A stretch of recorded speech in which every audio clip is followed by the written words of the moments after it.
The key to keeping your audience engaged is they always have to know where they are geographically, and they always have to know where they should be emotionally. Ever want to know what exactly makes some action scenes suck or storylines confusing?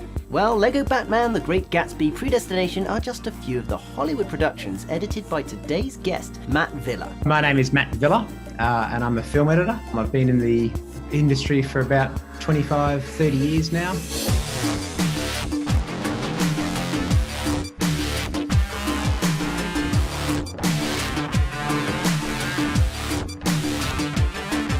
We asked Matt for some pro tips on video editing, which movies have got it right and which movies have got it wrong.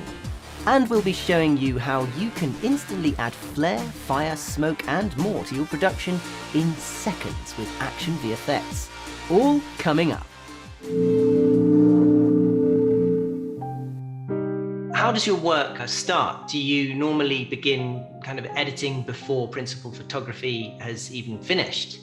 Oh, very much so. In fact, oftentimes you start editing before principal photography starts. Wow. Generally, for a live action film, you'll come on for about a week or so before production starts, just to sort of, assemble your team and set up the gear and the facility and so on. And then once the principal photography starts, you are essentially cutting each day's footage that comes in the door. So if there's any reshoots to do, you can just kind of do it on the fly. Exactly, yeah, that's right. And it allows you just to sort of build up that confidence in the material and that relationship of this is the story we're trying to make. The labour of the video editor can change greatly depending on the type of movie. When working with camera footage, production starts one way, but what about when there is no real life footage, like with Lego Batman or even hybrid animation, where the main characters are CGI added on top of real life plates? Any time where there's animation involved, your pre-production time is a lot greater because there's a lot of planning that goes into it. So you'll generally sit with a storyboard team, and you essentially go through and cut the film in storyboard. Right. Because they have to go out and shoot live action plates for the animated characters to go against. So they go and shoot this empty plate for this amount of time. So when you're doing the editing, you're watching something like multiple times, I imagine you can easily become accustomed to it. So how do you keep like a fresh set of eyes on the work so that you're still able to edit things objectively? That's a really great question, and it's sometimes it's hard. Like in those early stages, the cut is changing so much.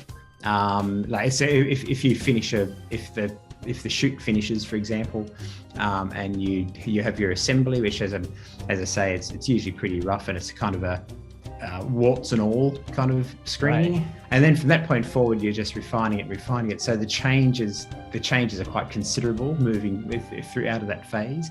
So that allows you to keep quite a fresh eye because it's quite different each time you go through and watch it. When you kind of do encounter a problem with the footage after filming, what's the procedure? Do you first try to handle it with the edit, or are you like straight on the phone to the director? There is a mantra that says, when in doubt, take it out. Or you can solve some clarity issues with additional voice recordings. Okay. Play a shot on the back of someone's head and have them say something that will sort of provide clarity. But what if filming has ended, you've refined your edit, and dubbing someone's voice over the back of their headshot just isn't working? There is oftentimes a reshoot period or a chance to go sort of weeks after the principal photography finishes. You sometimes are lucky enough to have the opportunity to go back and do pickups or reshoots. What's the biggest problem you've ever had to fix in an edit, and how did you fix it? There's been some issues of clarity, and one that springs to mind is in fact in Predestination, because it was so reliant on a big twist at the end of the film. It was a real balance of how much do you give away to keep people so that they're not completely confused, versus you don't want to give away the twist at the end, and that was a real balancing act. Now, you may be familiar with the word screener, an unfinished movie that can leak out even before the actual movie hits the box office. However, movies are often a multi-million-dollar gamble, so it's crucial that they are well received. This is why the production team has to risk showing their screener to various small groups of people to read the reactions, just to make sure it's going to be a hit. The reason I love audience screenings is because they will raise questions that you've never thought of. One audience member said, "What's the main character's name?" And we've never realised before that we've never actually, we never mentioned the main character's name. So that sort of thing, because we knew the character's name because of the script, and oftentimes they'll think that there's a problem in this scene here, but in actual fact, the problem is in the scene before, and they went into this scene confused about something, so they missed something in this current scene. Right. So you've really got to take their comments on board. Matt went on to explain how important it is to get on with the director and understand his tastes, because if you form a good relationship, they'll often count on you from project to project.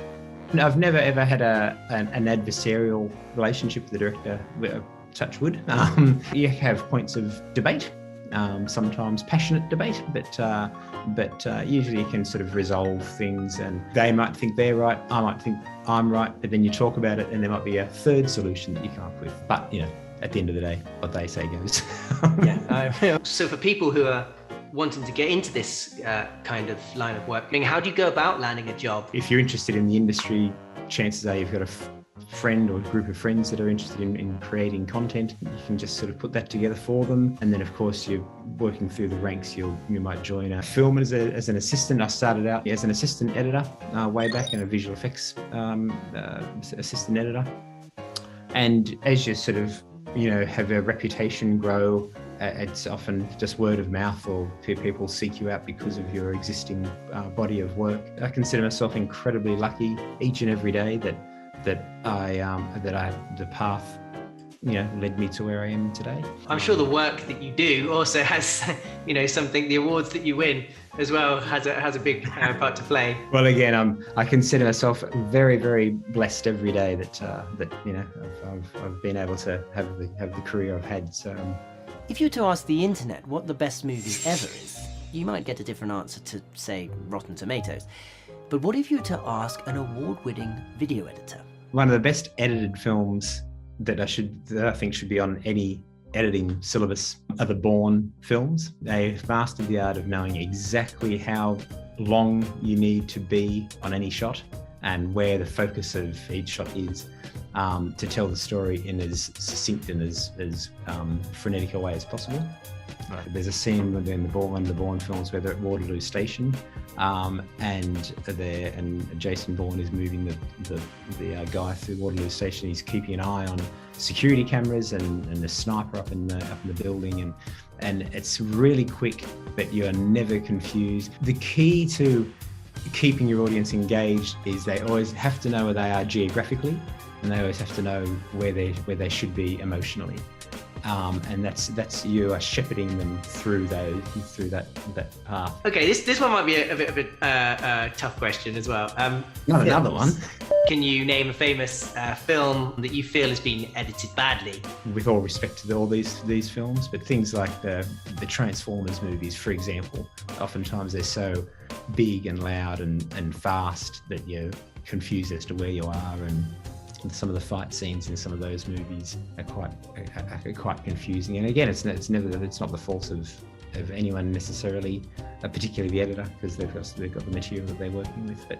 But some of those films, just you are confused as to where you are and what's going on. That you sort of just it's an overload. Fury Road, for example, is exquisitely edited. Obviously, the Indiana Jones films do action beautifully. But sometimes those newer films that come along that are just loud and fast. Fast cutting doesn't necessarily mean good cutting. When you're faced with this problem, what kind of techniques would you use to overcome it?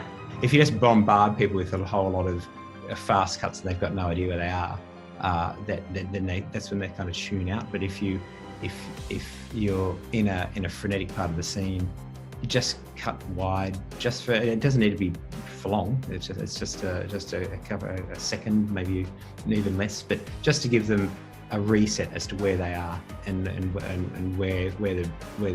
the stakes are, where the bad is, or where the gun is in the fight scene.